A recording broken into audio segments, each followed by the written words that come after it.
Dios les bendiga en esta noche preciosa. Ayer tuvimos Domingo de Palmas y hablamos sobre la entrada triunfal de Jesús, cómo Jesús entró como un conquistador humilde en un pollino, y hoy vamos a estar viendo en el capítulo 19 del Evangelio de Lucas qué hizo Jesús cuando entró a Jerusalén. En el capítulo 19 del Evangelio de Lucas vemos la purificación del templo. Vimos en el versículo 19, verso 45, dice: entrando en el templo, comenzó a echar fuera a todos los que vendían y compraban en él, diciéndoles: escrito está, mi casa es casa de oración, mas vosotros la habéis hecho cueva de ladrones. Vemos ahí que Jesús entra al templo. El templo era el lugar de reunión. La sinagoga era donde se reunían cada sábado en el Shabbat, pero el templo era el único lugar de adoración donde el pueblo se juntaba para adorar, para hacer sacrificios para Dios. Y ahora Jesús entra al templo, pero antes de entrar al templo, dice ahí en el verso: y entrando en el templo comenzó a echar fuera a todos los que vendían. A los atrios del templo, en los atrios, en la entrada del templo, había donde estaban los vendedores ambulantes, y los vendedores ambulantes estaban vendiendo los precios demasiado elevados. Por ejemplo, una paloma podría valer $4 afuera de la ciudad o afuera del templo, pero adentro valía como $70. Es un ejemplo, una suposición no más. Estaban demasiado inflados. La moneda tenía que cambiarse porque tenían que usar la moneda del templo, y era un trabajo de los sacerdotes, de los vendedores, cambistas y mercaderes que habían hecho un negocio lucrativo. Y cuando Jesús vio eso, ese lugar, en la entrada del templo, era donde la gente que no era judía tenía acceso para adorar a Dios, para glorificar al Señor, para acercarse a Dios. Pero estas personas estaban tomando el lugar que no le correspondía a ellos, sino que estaban haciendo negocio lucrativo y viendo. Dice que entrando, diciéndole: escrito está, mi casa es casa de oración, mas vosotros la habéis hecho cueva de ladrones. Todo aquello que se levanta contra el deseo de Dios, el principio de ser adorado y glorificado nuestro Dios, todo aquello que venga a tomar el lugar de robarle la gloria y el crédito y la alabanza y el lugar que Dios se merece, Dios lo va a remover, Dios lo va a hacer. El templo era el lugar sagrado para la adoración, para el sacrificio. Y Jesús dijo: mi casa, el templo, será llamado casa de oración para todas las naciones. Toda persona que venía a este lugar tenía el derecho, la responsabilidad, el privilegio de poder invocar, adorar, exaltar al Dios Todopoderoso. Pero estos mercaderes eran tropiezo. Estos mercaderes estaban buscando su beneficio, su propósito por el cual ellos querían sacar ganancia. Dios está trabajando hoy en día a través de esta pandemia, a través de esta situación. Dios ha cerrado los templos, las iglesias, y Dios ha levantado a la iglesia en la casa, en el hogar. Ahorita voy a hablar un poquito sobre eso. Y Jesús dice que vosotros la habéis hecho cueva de ladrones. Y enseñaba cada día en el templo, pero los principales sacerdotes, los escribas y los principales del pueblo procuraban matarle, y no hallaban nada que pudieran hacerle, porque todo el pueblo estaba suspenso oyéndole. Vemos aquí la característica de Jesús, la enseñanza de Jesús. Enseñaba con autoridad, no como los fariseos y como los religiosos. Ahora, Jesús le pregunta a sus discípulos: ¿qué dicen la gente quién soy yo? Y en Cesarea de Filipo, los discípulos le preguntan: no, que tú eres Juan el Bautista, que eres un profeta. Y Pedro dice: pero ustedes, ¿quién dicen que yo soy? Y Pedro dice: tú eres el Cristo, el Hijo del Dios viviente. Y el Señor le dice: Pedro, no te lo reveló ni carne ni sangre, sino mi Padre que está en los cielos. Y te digo que sobre esta roca edificaré mi iglesia, su iglesia, la iglesia de Cristo. Cristo es la roca inconmovible. La primera vez que la palabra iglesia es mencionada fue cuando Jesús dijo sobre esta iglesia, sobre Jesús mismo. Y la palabra en el griego para iglesia es eclesia, que significa lugar de reunión. Era un lugar donde los soldados y cualquier persona, un lugar cívico, un lugar donde cualquier persona se puede reunir. Vemos aquí que la primera vez que aparece la palabra iglesia, durante milenios antes de que inventaran el concreto, los edificios utilizaban piedras de cimientos para establecer o construir un edificio. Sacaban granito, mármol, piedra caliza de una cantera y la tallaban hasta convertirlos en gigantescos bloques de ladrillo. Entonces escogían como una piedra principal, la cual era la piedra angular. Y Jesucristo es la piedra angular de la iglesia, o el cimiento de la nueva identidad de la iglesia. Sería la fe que Jesús es el Cristo. La palabra eclesia se podía referir a los ciudadanos convocados a una reunión con algún propósito cívico, convocados a reunirse con un propósito militar. Una eclesia era sencillamente una reunión o asamblea de personas que habían sido convocadas con un propósito concreto. La palabra eclesia nunca se refirió a un lugar específico, sino a una reunión específica. En otras palabras, la palabra eclesia es reunión, es un lugar de asamblea, reunión, comunidad, congregación. El pueblo de Israel se reunía en comunidades donde existían estrechos lazos y establecían sinagogas. Era durante la dispersación. Cada una de las comunidades del pueblo de Dios, llamada su sinagoga, la reunión local del pueblo de Dios, una iglesia entendía. Por eso Jesús dijo, voy a edificar mi iglesia. Y cuando Jesús entra al templo y mira todo el mercadeo que hay, todos los estorbos y los tropiezos y los abusos que hay, Jesús empieza a limpiar. Es la segunda vez en el Evangelio de San Juan, en el capítulo 2, después de las bodas de Caná. Jesús, en los días de la Pascua, dice que va a la sinagoga y la limpia y con el látigo le sacude. Aquí no usa el látigo, aquí simplemente Jesús llega y les dice, les volteó las mesas, pero aquí Jesús viene y les dice, ustedes han hecho de mi iglesia una cueva, del templo una cueva de ladrones, de la casa de mi Dios. Jesús por eso dijo, voy a edificar mi propia asamblea de personas y el cimiento de esta nueva asamblea seré yo. En los tiempos de la persecución, la asamblea, no había edificios. Recuerde, el único edificio donde se adoraba en Israel era el templo. Todos los pueblos, todos los judíos de todas partes tenían que venir al templo para adorar, para glorificar, para hacer sacrificios al Señor. En el libro de Deuteronomio dice, 3 veces se presentará todo varón delante de Jehová. No había excusas. Eran días especiales que tenían que presentarse ante el Señor. Pero en el tiempo de la persecución era difícil. No había lugares donde reunirse, no tenían edificios, pero era por causa de la persecución, era difícil de reunir y peligroso, pero a la llegada de Constantino las cosas comenzaron a cambiar. De repente se puso de moda ser un cristiano.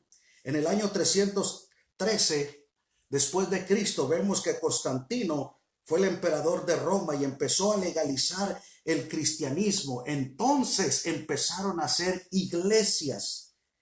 Antes de Constantino, el poder y la adoración de los cristianos era totalmente informal. Se reunían en casas, en lugares al aire libre, en diferentes partes se reunían los creyentes en casas, disfrutando lo que se llamaban banquetes de amor, reuniones donde equivalía a una comida comunitaria.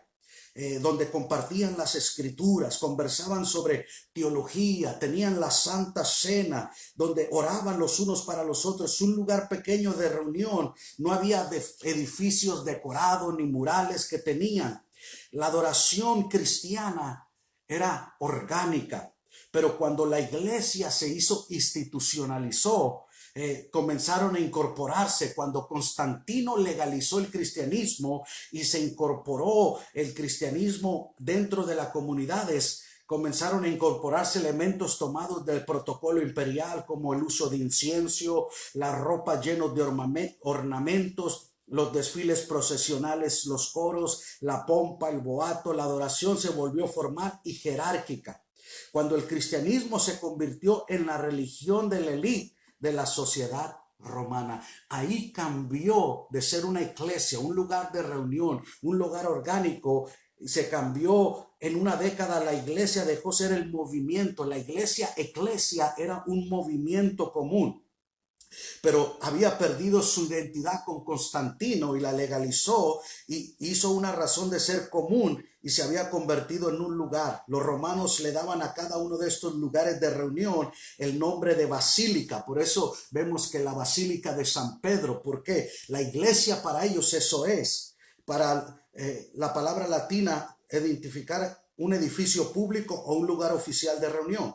Las culturas góticas o germánicas, también bajo la influencia del cristianismo, usaron la palabra kirika, que se convirtió en Kirche. En el alemán moderno, la palabra de reunión ritual, que significa casa del Señor, se usaba para referirse a los rituales tanto cristianos como paganos. Vemos cómo los romanos usaban la palabra iglesia, basílica, y usaban los alemanes la palabra Kirche como ritual o casa del Señor, tanto para los creyentes como para los paganos. Pero el término en el que le cambiaron después los orígenes germanos, y de ahí viene la palabra church en inglés. Y esa no fue la palabra que Jesús habló. Jesús no quería que su iglesia fuera un kirché, sino que fuera eclesia, la iglesia en movimiento, la iglesia que se dispersaba. Ahorita no hay kirché, ahorita no hay una casa, ahorita no hay una basílica donde reunirnos. Ahorita estamos en nuestros hogares. Ahora la iglesia está volviendo a ser lo que fue en el diseño del corazón de Jesús. Jesús es la iglesia. Jesús construyó su iglesia. Pero durante los siglos vemos que a través en el siglo IV y en los tiempos posteriores, vemos que el que controlaba las puertas del templo controlaba la comunidad. La Biblia estaba encadenada al púlpito. La feligresía no tenía deseos. Ahora tú y yo tenemos una Biblia en nuestras manos. Podemos leer la escritura en la casa, a través del teléfono o en cualquier lugar. Podemos leer las escrituras. ¿Sabe por qué? Porque ya no está encadenada. La palabra está libre. Y Jesús vino a limpiar, a purificar el templo de Jehová. Y Dios está purificando nuestros corazones. Está limpiando nuestros corazones para que seamos la iglesia que Él ha diseñado, que Él desea, que Él quiera. Lo que comenzó con un movimiento dedicado a llevar la verdad de Jesucristo hasta los últimos rincones del mundo se había convertido en una institución ritualista, jerárquica, religiosa, enfocada hacia adentro misma, porque tenía muy poco parecido a sus orígenes. La hipocresía se revestía con vestiduras sacerdotales. La tortura y el asesinato eran justificados como ritos de purificación. La iglesia se volvió rica y poderosa. Los reyes estaban comprometidos con ella. Los pueblos vivían bajo el miedo de la excomunión. Aunque es asombroso que la iglesia sobreviviera a la persecución del siglo I, posiblemente sea más asombroso que sobreviva a la institucionalización y a la corrupción de los siglos posteriores. En el año de 1453, bajo el imperio romano, otomano, que conquistó Constantinopla, eso vino a despertar el poder político y religioso. ¿Por qué?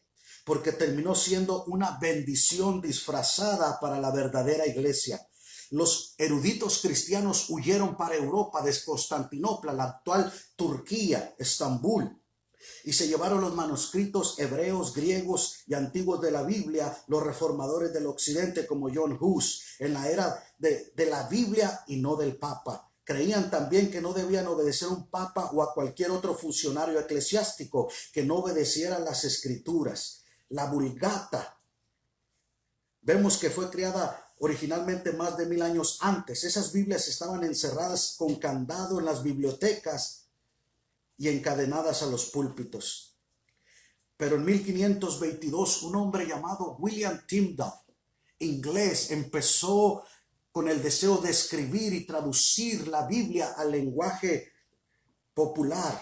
Pero un hombre clérigo desafió a Tyndale sugiriendo que el pueblo estaría mejor sin la ley de Dios que sin la ley del Papa. Y él le contestó: si Dios me conserva la vida antes que pasen muchos años, haré posible que un muchacho dedicado a arar la tierra conozca mejor las escrituras que usted. Tyndale no tuvo el apoyo en Inglaterra y tuvo que huir hasta Alemania. Y en 1526 comenzó a meter de contrabando ejemplares de la Biblia en inglés en su tierra natal. Tyndale fue llamado un delincuente fugitivo en Inglaterra. Un tribunal Sacro Imperio Romano lo condenó por hereje y lo entregó a las autoridades civiles, las cuales lo amarraron a una viga, lo estrangularon con una soga y quemaron su cuerpo, y después esparcieron sus restos. Piensen todo esto. Los funcionarios de la iglesia ejecutaron a un hombre por traducir la palabra de Dios, por traducir las escrituras, por traducir y distribuir la palabra de Jesús en un lenguaje tanto como adultos como niños podían leer. Todo se resume a una sola cosa: al control. La iglesia secular quiere el control. El término iglesia terminó en alemán en Kirche, en un lugar de congregación, pero el texto griego que Jesús quiere que sea su iglesia es el lugar de reunión.